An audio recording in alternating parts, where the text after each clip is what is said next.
Deborah, with her 30 years of being an entrepreneur and creating over 7 companies, knows exactly what it means to accept the mission. When you make that decision, when you accept the mission to become a solopreneur, to take yourself and your talents to market, then you embrace a life of not only unlimited possibilities, but also the unknown. It's an elixir of fear and bravery that only someone who's taken the leap really understands. On our show, Deb digs deep with her guests to highlight what you, the listener, wants to know. The stories, the whys, and the hows to navigate the journey to success. Get ready to hear from some of the most incredible mission takers from Generation Z to Boomers. So sit up, perk up, and get ready to be blown away. Now here is your host, Deborah Drummond. Oh my goodness, I am excited, and so are you. You guys are the most excited audience, I gotta tell you. And you know, I always get in trouble. I get in trouble when the camera goes off because I have these incredible people that come on that also have podcasts. And I sit here in front of them and tell them that you are the best podcast audience ever. And they're like, what? What? My people are kind of cool. And we're like, they can come on over to this tribe if they like, but you guys share and you shout it out and you let me know who's done something for you and you follow and you guys are active. Now, what could I say about you guys? You guys are like rock stars. I wonder if that's a lead-in. I'm sure you know by now that is. So look, if you're like, what the heck? You're on mission accepted today. So good for you. Good for you, because you're either probably on one. If this happened by accident, you're going to be on one. We know that's how the universe, it's like universe is telling you a little something. There might be something inside. So maybe this is going to help you make that decision to join the cray cray. Okay, so I have Butta B-Rocka. Okay, I was like, I got to make sure I say that right. Butta B-Rocka on with us today, and she absolutely is a rock star. So if you want to expand your rock star ability, you are in the right house today. This woman is an executive film director, producer, writer, and international recording artist. She has some things that she's going to share today that surprised her in her career. And we want to hear all about what you're doing, what you're currently working on, how you got there. Thank you so much for coming on to Mission Accepted today. Thank you for having me. I truly appreciate it.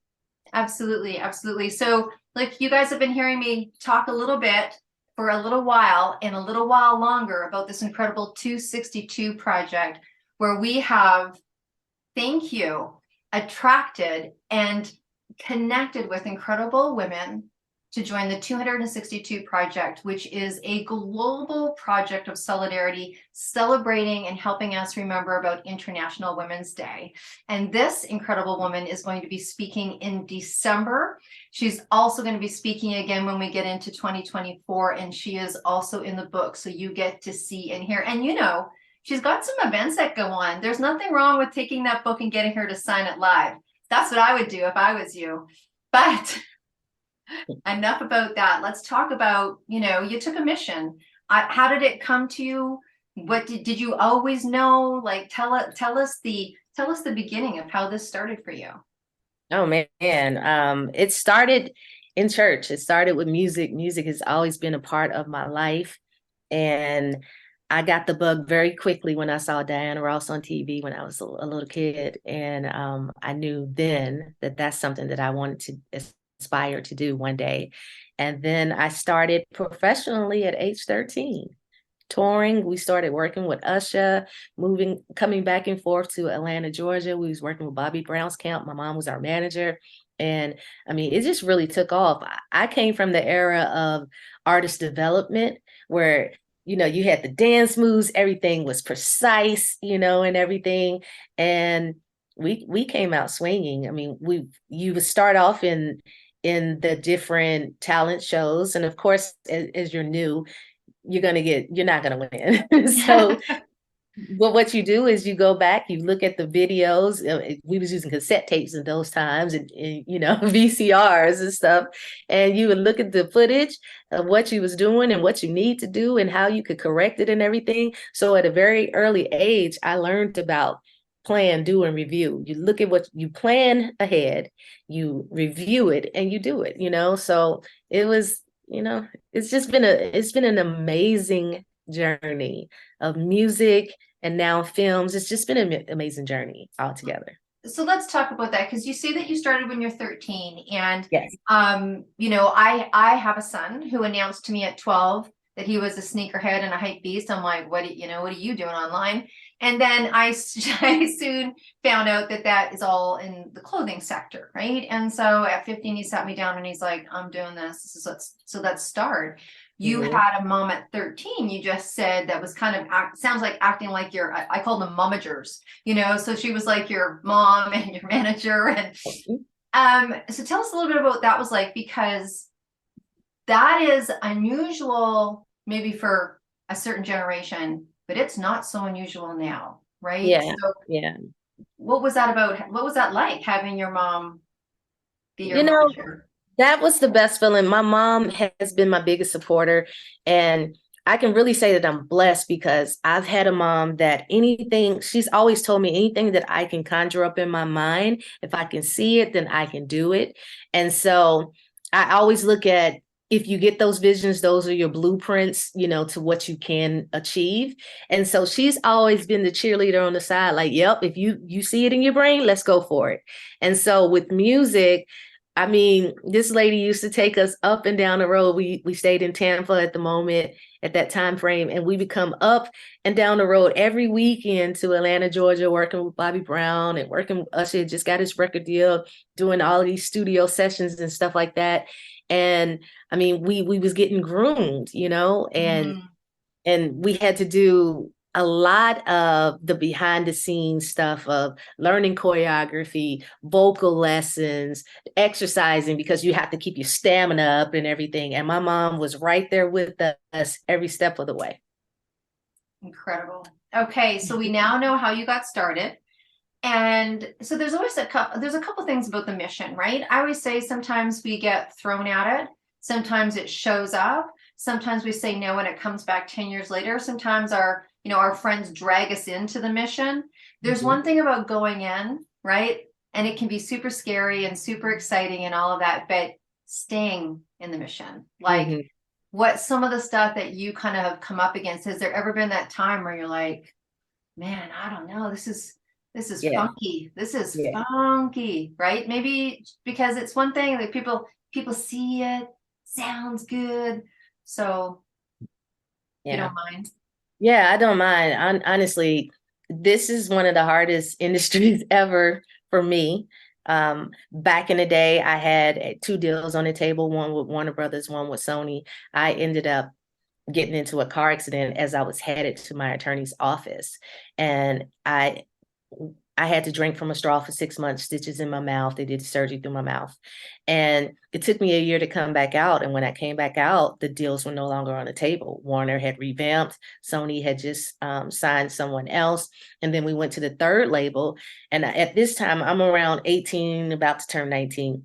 We went to the 3rd label, and the 3rd label literally told me that I was too old and I missed the boat, because at that moment, they were signing the Britney Spears, the 13 to 12-year-olds. And so here I am, 18, thinking I'm going to have this longevity career in the industry, and the door gets shut in my face. And so, you know, you go through depression. And then at that time, I have my friends and people that I've been working with who, when we first started all of our careers, we kind of all like started around the same time, got deal offers around the same time. But now they are winning Grammys and doing all this stuff. And not that you have to pull me up and bring me along with you, but you would hope that they would. So then you start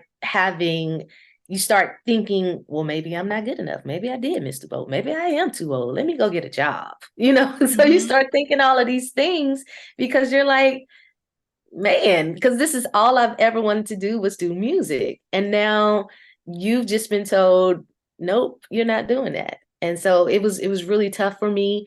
It got to a point where one of our co-manager was AJ Alexander, who's also Usher's co-manager. And one day he saw me, I went to an event, and he saw me, and he was like, you know, you should get your own band, do your own thing.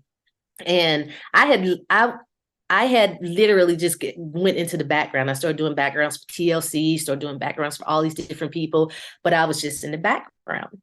And he said, you should really start doing your own thing. And I was, I thought about it. And then one day I was in the studio and there was a guitar player there. And of course, I'm dating myself. He had a cassette tape and he handed it to one of the producers. And he said, outside of me being a guitar player, I'm also an artist. And he was like, I would love for you to listen to my music. And when the guy was like, okay, cool. And when he left, they started laughing at him. They was like, man, people need to stay in their lane. If you play the guitar, just play the guitar. And it was then that I said, okay, I can't stay here. You know what I mean? Because if I stay here, that's the only thing you're going to see me as just a background singer. And there's nothing wrong with being a background singer if you want to just be a background singer. There's nothing wrong with that. But I had more in me, that I wanted to get out. So yeah, it's been a journey for sure. Wow. Well, look, thanks for sharing that story, because it's that stuff, and no one, unless you were in that industry, would understand that experience on the inside without hearing it. And I think that many times we come up against strain or stress or experiences that happen or accidents that happen or that delay us, and that one incident, kind of changed things. And it's not about what you do, it's about how you come back from what you do. And like you said, just like, it's a pivot, like entrepreneurship, creativity, whatever sector you're in, it really is a pivot. Even whether you had signed that deal, I mean, there's still pivots to be had and still pivots to be said, but no one would understand that. It's kind of like, they understand it in dance. My daughter was in dance and she had to, in grade 12, make a decision. Are you going to go pro? She's grade 12, 17. You either go pro, and then she decided, I'm not going to go pro, because she loved background, even though they wanted her on front. She's like, they're like, you're gleaming too much from the back. You're overshadowing. She's like, I like that. I want to do this. And then she was like, but I also want to be a lawyer for the UN. And they're like, you're not going to have a chance to come back. You go lawyer, you're not coming back, girl. And she's like, I'm 17. They're like, you're not coming back. And so she went to be a lawyer. And then she decided to change and go into something else, but she wasn't going back. What an interesting conversation to have with yourself at 17 to make those life decisions, right? So in dance, it's very age, particularly ballet and all those kind of things. It's age, it's technically aged in music, even now, but now, no, I'm not gonna say now, because now we don't care. Now we're like, it doesn't matter our age. If I want to come out at 50 years old and do an album, I'm gonna do it. So yeah. Very cool. Very cool. So you talk about directing, you talk about producing. Take us down that road a little bit. Okay, so I ended up leaving corporate in 2007 to pursue music full time. I have toured the world working with, from Janet Jackson, Akon, TLC, Zac Brown, Collective Soul, all these people, all these different countries I've been touring, right? And then another setback happened. 2019, I was getting ready for a show. I was here in Atlanta, but I was getting ready to go overseas to Qatar.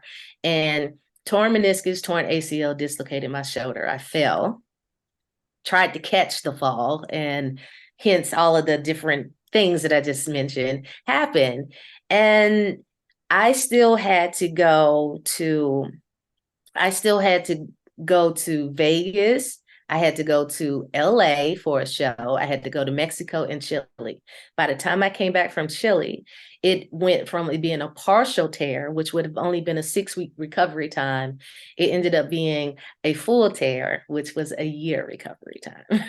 So I had to pivot again. Did not expect it or didn't see this coming. As an artist, you don't have a backup plan. You can't take time off to and get paid for it, because you're hurt, because you're sick. There's no B plan.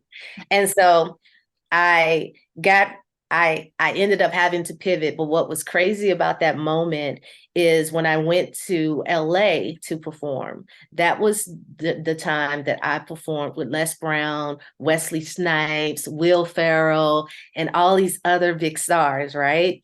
And from that incident, me and Les exchanged phone numbers. I was at the breakfast area and I listened to him all the time.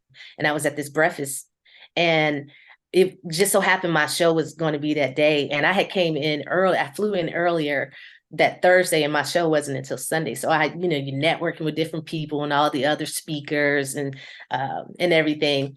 And so all these people start coming up to me, and I know he was like, well, dang, well, who is she? Because I know he had to, because like it was big people, like really big people coming up to me, wanting to take pictures and talking to me about, the show and everything. So make a long story short, I go over to him, I introduce myself, I tell him I listen, I really do. I listen to him every morning.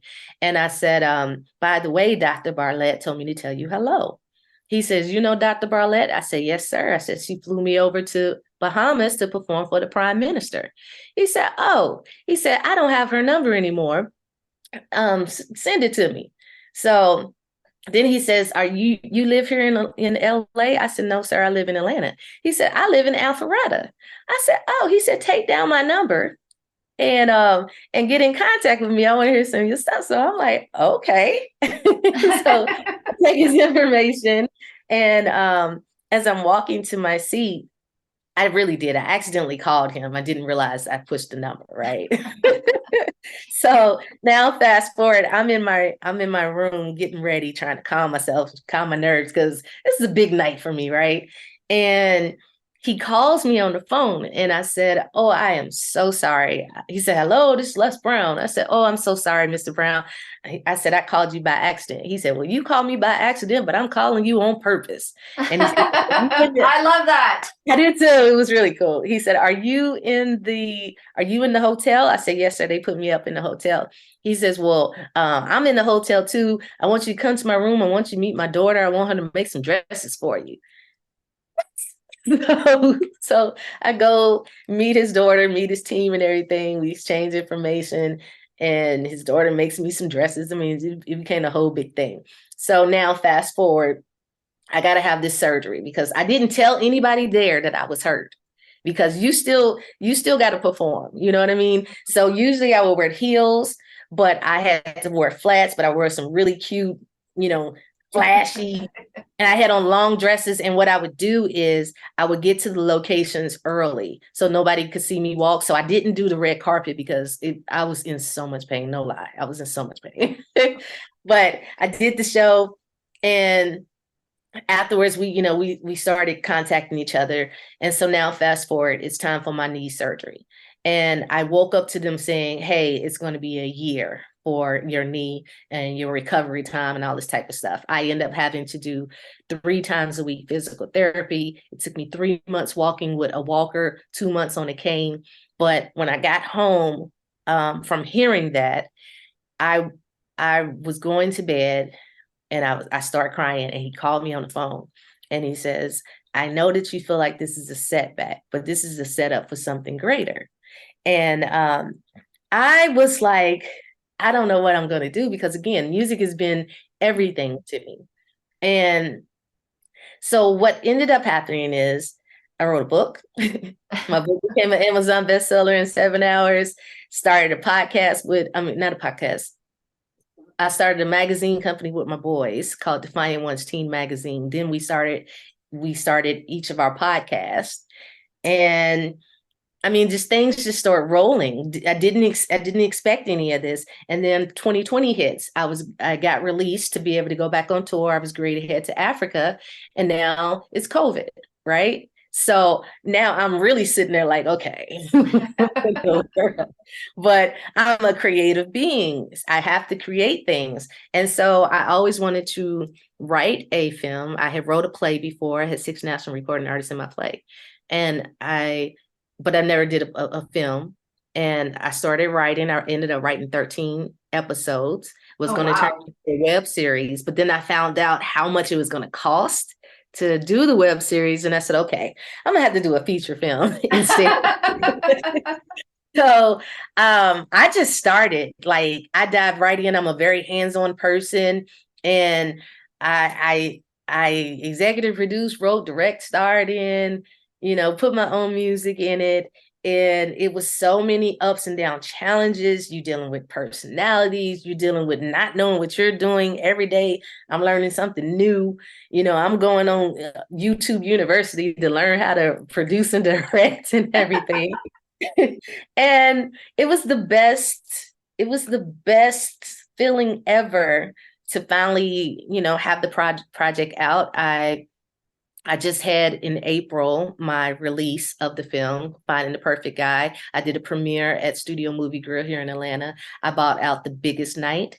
I bought the biggest room, and it was completely star-studded. Les Brown came, and people from Black Panther, all these big BET executives came out. I mean, people showed me a lot of love. At that time, I did not have distribution. Again, I'm brand new to filming. I didn't have distribution, but by the time we got all different write-ups and everything, I ended up getting 6 distribution offers. And my film has officially been out now for 2.5 months, and it is on 15 platforms, including thank you, including Amazon Prime. It's on Tubi, it's on Reveal, it's on Plex. I'm out in India on a channel called Anoki. I'm in Africa on a channel called African Dysparia Network. I'm on all of these, So yeah, I had to pivot, but I didn't expect it. I didn't expect it at all. And I'm so glad that I was open to the possibilities. Here, I am just in my head, I am back at that, set up, not setback. Yep. Set up, not setback. I mean, that is a big part of this whole taking on the mission, right? I mean, it's hard enough to follow what you're supposed to do inside. That's hard enough. Right. That's hard enough. That has its own dance, right? That has its own dance. Particularly, I think, if it's not in your wheelhouse, you've never had that impression. You want to be, you want to be an engineer and you're born in a family of, I don't know, people that make pottery. Do you know what I mean? Like there can be just so many different dynamics, things that you don't even have the skills for. That's one thing, but staying on the mission. And we've heard lots of the word pivot in the last few years of how people have had to pivot and re-navigate and reinvent themselves. And it's a tough inner game. I know that you said that you listened to Les. What did you do to get yourself through the I don't knows and should I and up against having to learn something new? Because that's the interesting thing. When you're seen, people assume you know everything. Right. You're a celebrity, so you know everything about being a celebrity. Sometimes you're like, no, I don't know about that, right? Yeah. So what do you do personally inside to keep that fire burning? To keep that fire burning for me, I do a lot of self-help books. I listen to a lot of people's stories, and I listen to the Tony Robbins and Eric Thomas, and I listen to all these different people to stay motivated. It's the Steve Harvey story. All of these stories, they help me to pick up the pieces, because sometimes you'll get in your head and think that you're alone and think that no one else is going through this. And we might not be going through the exact same thing, but we all are going through things. We all have struggles. We all have different things. And you're right. What I notice is, because I've worked with all these people and people see me on all these shows and, on all these platforms, they think that, we don't go through things as well. And we do, we do. It's just harder to talk about. It is harder to talk about, right? Mm-hmm. It is harder to talk about. And I think that's really important to acknowledge and recognize, because sometimes it can be the thing that stops you from reaching out as well, right? It's like, I can't be there. I can't be there. And finding that really inner circle, that place people do masterminding, or they have the private circles of those people that they can really say, oh, by the way, no, and get their support from. Wow. Well, congratulations. Congratulations. That's incredible news, and that's incredible success. So, I imagine that you and Les are friends now. Yes. What ended up happening, because I had to take that whole year off and everything, one day he was like, you should come work for me. I said, I ain't worked for nobody in a long time. I don't know about that. And I said, but I can help you. And he says, well, I understand that. And so I would go over there, and for 8 months, I got him on StreamYard. I used to do all his videos and editing, and I'm sharp with it. I have a degree in computer information systems, and also a degree in marketing and PR. So, I'm fluent with a few things. So, we got to work, but I got to see him in the light doing so many things, and he started working with me, started working with my boys, with speaking and different things like that. So it was really cool. That's very cool. So, I mean, I don't know to ask this question now, whether what you're working on currently is this incredible film that's getting picked up from stations everywhere. But is that what you're currently working on right now? Is there something else that you're doing? So the film, and I didn't say the name of my film. My film is called Finding the Perfect Guy. It's a romantic comedy that is out, and it is available everywhere.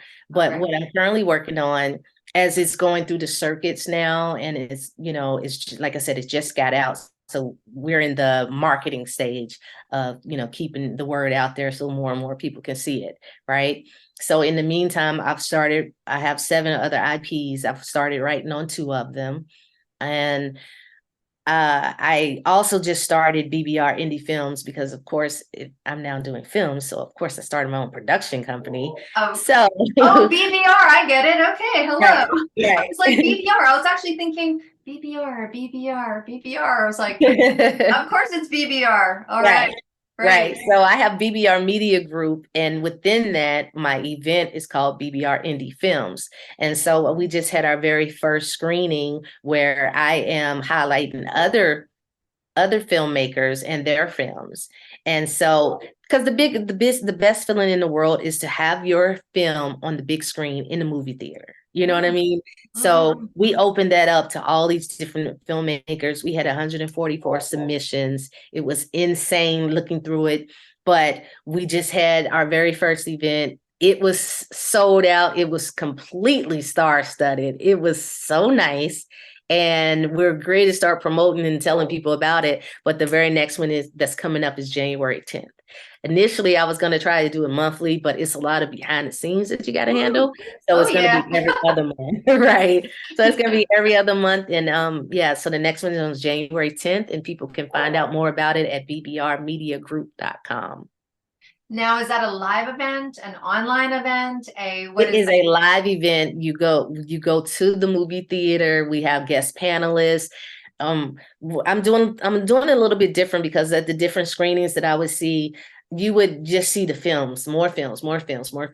So what we're doing is we're speaking to, or you would see panelists, but it'll be all the same type of people. It'll be, a room, the panelists is all actors, or the panelists is all, so this first one, we had a music supervisor.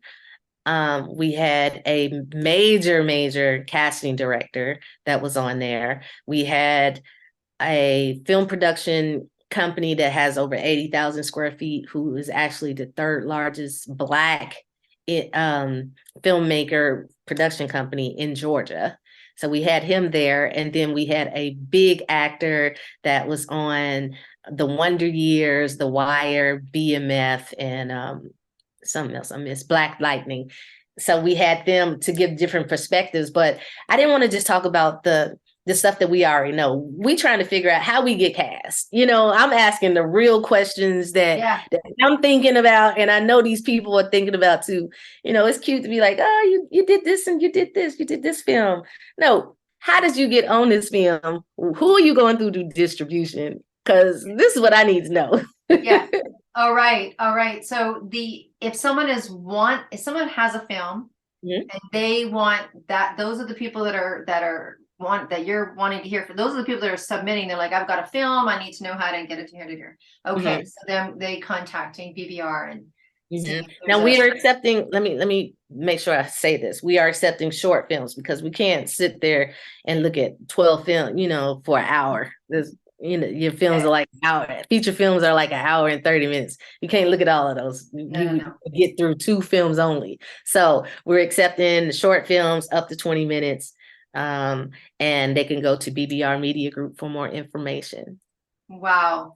What a pivot. Not, hey, my knee was up here and I couldn't walk and, decided to write a book and then get back into. What a pivot. What big pivot. But you know what's so cool about it? I'm able to still put my music in it. So that's what's even more. I really like this new lane, because in my film, I'm singing in my film, literally live, and then I got my music in the soundtrack. Yeah. So that's the both worlds for me. Oh my gosh. Look, I know we're coming to a wrap. We're coming to a wrap on the show here. Breathe that in, you guys, breathe that in.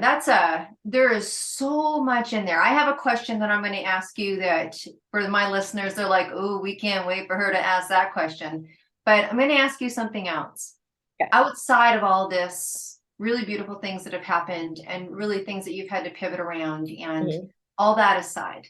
And like you said, everyone always assumes that you've gotten everything you want and you get everything that you want. And I couldn't imagine your treasure boards because they're probably already all filled up or what have you. Business aside, maybe personal aside, something from the inside. What is something that's still on your dream board? What's something that's still on your treasure map? What's something that's still on your chalkboard that you're like, big or small? Put it out there. Let's put it out there. For me, I know you said not music related or business related, but I'm going for the Oscars and the Grammys now. That's where I see it. Okay. Yeah, it just didn't have to be there. It can be from anywhere. So let's hold that thought. I think it's super powerful to say it because you don't know who's listening.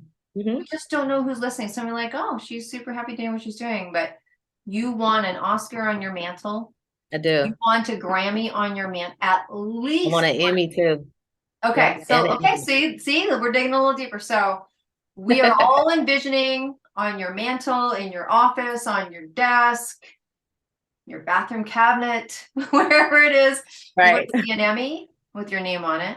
We want to see a Grammy with your name on it. And we want to see an Oscar with your name on it. Absolutely. All right. So anyone knows anyone that knows anyone that knows anyone? There it is. Okay. My last question for you, and I'm sure my audience is like, are you really going to brave up and ask her? I'm like, yeah, I am.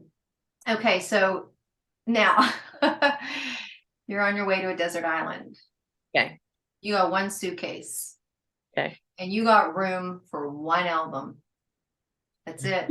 Just one album. Now you can imagine I've asked this to every single podcast guest because I'm a music hound. You're taking one. What is one album, one song, one artist that you could not imagine not listening to for the rest of your tropical days? Right now I'm really feeling Jasmine Sullivan.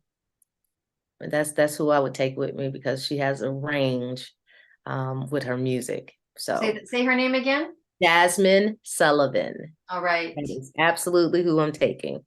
Okay. Wow. Lucky her. Holy cow. To have someone like you take her. Yeah, she's a vocal beast. Her, she does alphabets with the way she sings so effortlessly, her notes and her writing is extreme and she can flip different styles. So she's who I would take. All right. My son would love that. So let's just do the hashtag vocal beast. There's a hashtag I haven't seen yet before. So yay. What an amazing experience to have with you today. And look, you guys know what to do. So please just, again, say where people can go find you. Okay. You can find me everywhere at Butta B-Rocka. That's BUTTA B-ROCKA. Butta B-Rocka. I am on all platforms under that name. You can also find my film information at BBR Media Group. Perfect. And of course, as always, it's in the show notes. We thank you so much for being with us today. And look, audience, we thank you as well. As you know, you're so important to us. And I just kind of want to leave it that if anyone out there sees themselves sitting in the studio with us, sharing their story, their pivot, you know where to reach. This is not difficult. It's deb@debdrummond.com. You can go to debdrummond.com and you can find all sorts of cool and funky things. And here it is. Go to the event page or just send out a message today. I want to know when this incredible woman is speaking on the 262 Summit.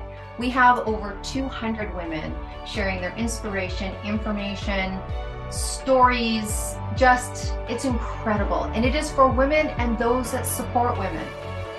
So, get on the show. Thank you so much for being with us today. Thank you guys. And until we see you again, which will be next week, you be well and stay groovy. Bye for now. Bye. Thank you so much for having me on your platform. Absolutely.